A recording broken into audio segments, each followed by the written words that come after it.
Sobi Zenmed, selamat datang di Zen Podcast, tempat di mana kita membahas inovasi, teknologi, dan perkembangan terkini di dunia kesehatan. Hari ini kita punya tamu istimewa yaitu CEO dari Zenmed Plus, Pak Alan Cangrawinata. Beliau ini yang akan berbagi tentang perjalanan dan inovasi terbaru di bidang alat kesehatan. Halo, selamat datang Pak Alan. Halo, Terima kasih sudah selamat hadir. siang. Kami juga kedatangan dua tamu istimewa lagi, yaitu ada Mas Muhammad Hirzan Arifki sebagai Chief RID dan juga Mas Aminul Solihin sebagai Chief Technology di RID. Selamat datang Mas-mas semua di Zen Podcast RID.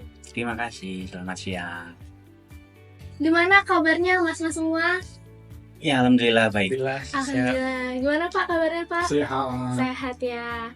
Jadi semangat dan gak sabar lagi dengar cerita mengenai latar belakang dan produk-produk dari Zenmed RID. Oke, selanjutnya kita akan mulai dengan Pak Alan dulu kali ya, untuk membahas awal mula berdirinya Zenmed Plus. Kalau boleh tahu Pak, kenapa Bapak berminat untuk terjun di pengembangan implan tulang setelah sebelumnya bergerak di bidang plastik? Oke, ceritanya cukup panjang ya. Tapi saya coba make sure ya. Kita tidak ada business plan untuk masuk ke industri alat kesehatan. Ya.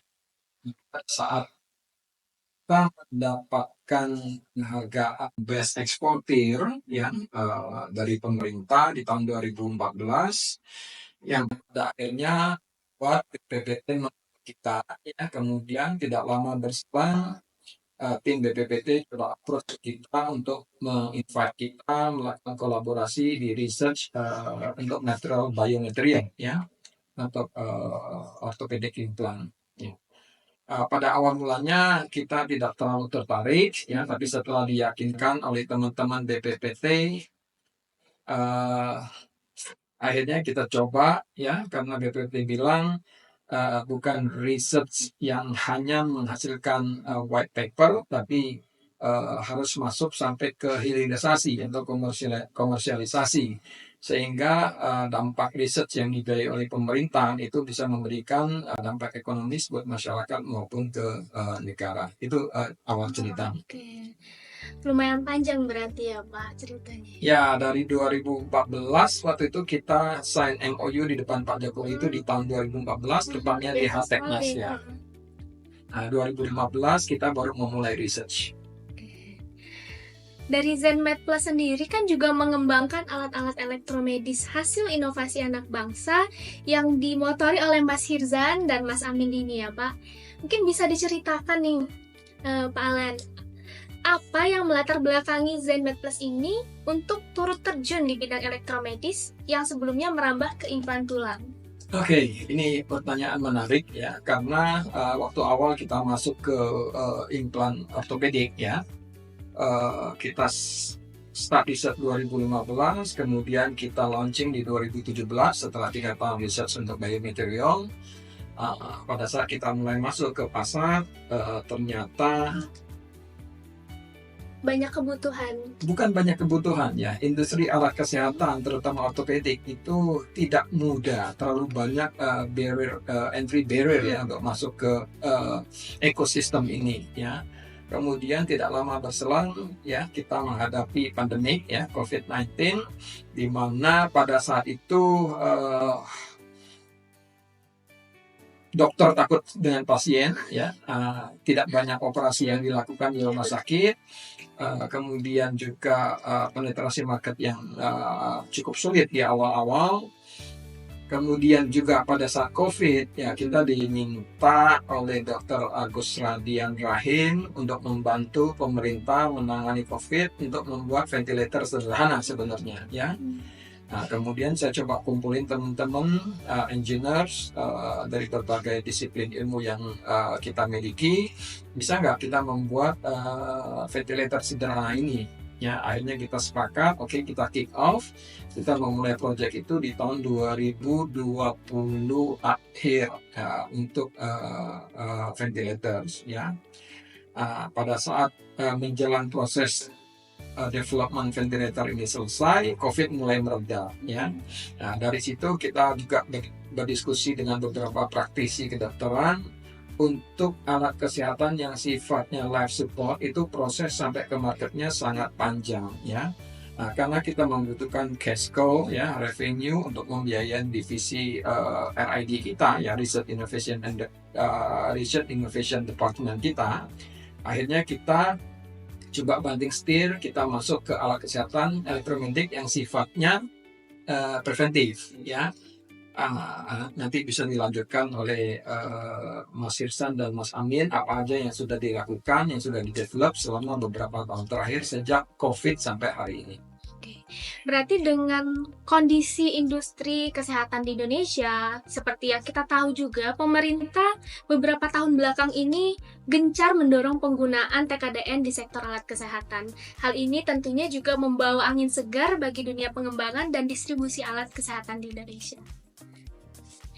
Oke, tadi kita sudah berbincang mengenai asal-usul dari ZenMed Plus, kenapa terjun di industri alat kesehatan, dan lain sebagainya. Sebelumnya juga Pak Alan sudah menyebutkan kalau ZenMed Plus ini kita mempunyai tim RID sendiri. Mungkin bisa dijelaskan secara singkat, Mas, apa yang sudah dilakukan oleh tim RID sejak awal? Oke, secara singkat seperti yang sudah dijelaskan oleh Pak Alan sejak COVID outbreaks. Jadi berdasarkan masukan dari rekan kami Dr. Agus Hedian bahwa kami mengembangkan emergency ventilator. Waktu itu kami mempunyai misi untuk membantu pemerintah. Kemudian di perjalannya waktu akhirnya kami teruskan pengembangan itu menjadi ICU ventilator. Sampai saat ini kami masih mengembangkan. Kemudian untuk mengakomodir kebutuhan ventilasi di treatment room dari pasien, kami juga mengembangkan HFNC, High Flow Nasal Cannula. Kami juga pernah mengembangkan body weight scale, timbangan untuk adult dan pediatrik. Dan setelahnya kami melakukan pengembangan dengan arah ke diagnostik, preventif. Ya, kami mengembangkan Vent Finder, kemudian vital sign monitor. Kemudian kami juga mengembangkan alat training untuk resusitasi yaitu CPR simulator. Dan kami juga mengembangkan kolposcopy kamera untuk screening cancer. Yang mungkin penjelasan produknya akan dijelaskan lebih lanjut oleh Mas Amin. Untuk menciptakan sebuah produk yang baik nih Pak, pastikan juga butuh orang dengan kualitas dan skill yang mumpuni tentunya di bidangnya. Untuk RID sendiri, apakah anggotanya memiliki latar belakang yang relevan Pak di bidang tersebut? Ya, betul sekali. Anggota kami itu memiliki skill dan expertise yang relevan terhadap pengembangan alat kesehatan. Jadi sekarang ini kami terdiri dari engineer muda dari kampus ternama baik dalam dan luar negeri yang memiliki expertise khusus yang spesifik, mulai dari electronics, electrical, mechanical, design, hingga bagian sistem engineer dan software engineer yang itu dibutuhkan untuk mengembangkan satu produk alat kesehatan yang holistik seperti itu. Sekarang ini kami terdiri dari 12 tim engineer yang punya kualifikasi relevan kualifikasi dari S1, dari S2 dan doktoral. Berarti memang nggak sembarangan ya Pak untuk menciptakan produk, dibantu dan dipelopori oleh bidang-bidang yang memang relevan di bidang tersebut. Ya, benar sekali. Selanjutnya kita akan beralih nih untuk produk-produk yang sudah dibuat oleh tim RID. Mungkin bisa dijelaskan Mas dan ceritakan? Oke, baik.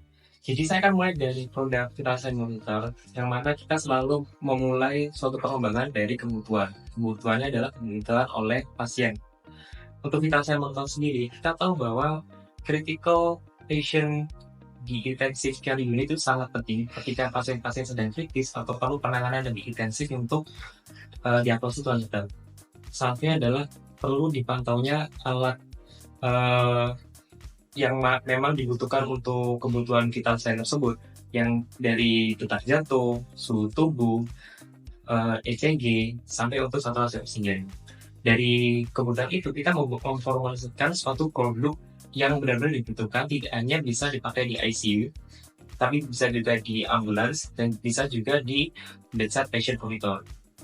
Dan selanjutnya kita beralih ke kolposcopy kamera. Kita tahu bahwa pemerintah sangat gencar untuk penanganan stunting, yang mana penanganan stunting itu dimulai dari kesehatan ibu. Dengan hadirnya kolposcopy kamera, kita sangat peduli dengan kesehatan ibu, terutamanya untuk kesehatan reproduksi seperti penyakit-penyakit yang bisa dicegah, kanker serviks, ya, penyakit-penyakit lainnya yang mana sangat mempengaruhi untuk pertumbuhan dan kesehatan anak sederhana. Dan dilanjutkan dengan produk Vein Finder. Bermula dari kebutuhan para pasien dan juga perawat yang ingin memberikan pelayanan terbaik untuk pasien, kita melihat bahwa ketika pasien dilarikan ke rumah sakit atau mendapatkan rujukan, perlu dilakukan namanya pengambilan sampel darah. Sampel darah ini penting untuk dilakukan uji laboratorium untuk mengetahui apakah penyakit-penyakit tersebut memang perlu penanganan lebih lanjut apa tidak. Dan ketika perawat melakukan pengambilan sampel darah, perlu perawat itu training yang panjang, perlu latihan dan kedepannya. Tapi ketika perawat itu dalam kondisi yang banyak pasien, tuntutan pekerjaan yang tinggi, maka proses pengambilan darah itu perlu sekali untuk dibantu oleh alat yang memudahkan perawat untuk pengambilan darah. Oleh karena itu, Vein Finder hadir untuk memudahkan perawat untuk pengambilan sampel darah dan memberikan kenyamanan bagi pasien untuk proses pengambilan darah. Dan kami juga masuk ke ranah training, yaitu CPR simulator. Untuk CPR simulator sendiri, kebutuhan untuk first aider. Itu first aider tidak hanya terletak pada dokter atau perawat atau caregiver lainnya, melainkan first aider adalah kita semua. Untuk proses CPR itu sangat jadi hal yang krusial di tempat umum seperti di rumah sakit, di bandara, di universitas atau tempat umum lainnya, yang mana sangat rawan terjadinya orang ketika tidak sadarkan diri, cardiac arrest, henti jantung atau sampai kobu. Oleh karena itu kita masyarakat umum perlu untuk belajar yang namanya CPR. Oleh karena itu kita menghadirkan produk CPR simulator untuk menghadirkan lebih banyak first aider untuk merespon kejadian-kejadian yang darurat tersebut untuk menyelamatkan lebih banyak nyawa manusia. Oke, mungkin tadi saya menambahkan sedikit dari Mas Sirsan sama Mas Amin ya. Kadang-kadang waktu saya jalan bareng sama Mas Sirsan dan Mas Amin pasti pameran alat kesehatan, karena kita agak sedikit gimana ya, kesal juga ya. Mungkin lebih dari 95% ya produk alat kesehatan itu asalnya dari import ya. Sampai-sampai tadi saya bilang CPR itu yang kita lihat waktu di pameran yang buatan Jerman atau buatan dari Amerika. Saya tanya Mas Amin, kenapa bisa nggak kita bikin ini? Mas Amin bilang bisa. Ya, kenapa kita nggak bikin ya? Jadi sebenarnya salah satu alasan juga berangkat dari kekesalan juga ya, kasihan juga negara ini kalau kita nggak do sesuatu ya. Hampir semua nanti pada akhirannya semua alat kesehatan yang kita gunakan di rumah sakit Indonesia itu asalnya ya dari alat kesehatan yang kita import dari luar gitu loh. Nah, itu yang menyebabkan kenapa kita ter-challenge ya, tertantang untuk mendevelop ya, alat-alat kesehatan yang memang sesuai dengan kapabilitas kita saat ini. Nah, tugas saya istilahnya meracunin teman-teman di RID ya, anak-anak muda ini untuk membantu pemerintah, membantu negara dalam hal membangun industri alat kesehatan yang basicnya memang dari riset inovasi. Yang kita lebih seperti itu. Untuk pengembangan produknya, kira-kira sekarang sudah sampai di tahap mana ya, Mas? Oke, baik. Untuk semua produknya, kita sudah sampai untuk selesai tahap prototype dan kita sudah masuk ke ranah mass production. Dan kita juga secara paralel untuk mengurus perizinan ke DPFK, itu institusi yang memang mengawasi alat elektromedis dan juga untuk kandungan tingkat kandungan dalam negeri. Jadi produk yang kita kembangkan sendiri memang sudah comply dengan standar yang sesuai dan juga merupakan produk dalam negeri. Dalam hal perkembangan produk, Mas, apakah produk tersebut murni dari RID sendiri atau ada kolaborasi dengan institusi pendidikan? Iya, tentunya semua pengembangan produk kami itu ada yang memang kami kembangkan secara internal dan eksternal, dan beberapa kami kembangkan secara internal, kami menyesuaikan dengan requirements dari masyarakat secara langsung atau dari praktisi, dan selain itu juga kami mendengarkan arahan-arahan dari universitas, akademisi. Sebagai contoh produk kami berkolaborasi untuk mengembangkan alat untuk membantu brain surgery. Jadi software-nya dikembangkan oleh tim dari ITS, dari Provian, dan kemudian kami mengembangkan hardware-nya. Kemudian kami juga berkolaborasi dengan praktisi, yaitu dokter kami dari National Hospital. Jadi sehingga dari setiap lini aspek kami integrasikan dan menjadi produk holistik, yaitu brain surgery stereotactic frame yang nanti untuk membantu neurosurgeon untuk melakukan brain surgery. Berarti memang bekerja sama tidak hanya dengan tim RID saja, tapi juga beberapa institusi dari pendidikan-pendidikan. Ya, benar sekali. Ya, baik. Tadi setelah kita berbincang mengenai produk asal muasal dari berdirinya ZenMed Plus, mungkin saya mau menanyakan ini adalah lebih ke harapan ke depannya ya. Gimana untuk ke depannya harapan mungkin dari Mas Yirza dulu, harapannya apa untuk RID ZenMed Plus? Oke, personally harapan kami ingin anggota-anggota RID itu sigap dalam melakukan pengembangan inovasi berdasarkan kebutuhan yang ada di masyarakat sekarang. Jadi kita tidak mengembangkan inovasi kesehatan, produk alat kesehatan yang memang frontier, yang tidak dipakai oleh masyarakat Indonesia. Tapi kita fokus, oke, masyarakat Indonesia sedang butuh apa, sedang ada butuh treatment apa, kami carikan solusi alat kesehatan apa yang tepat untuk menjawab itu. Jadi kembali lagi, tadi kami berharap bahwa tim RID itu sigap dan cepat dalam pengembangan untuk menghasilkan solusi alat kesehatan untuk masyarakat. Satu lagi kali ya, harapannya dari CEO-nya langsung. Mungkin Pak, kira-kira apa harapan ke depannya untuk RID ZenMed Plus ini?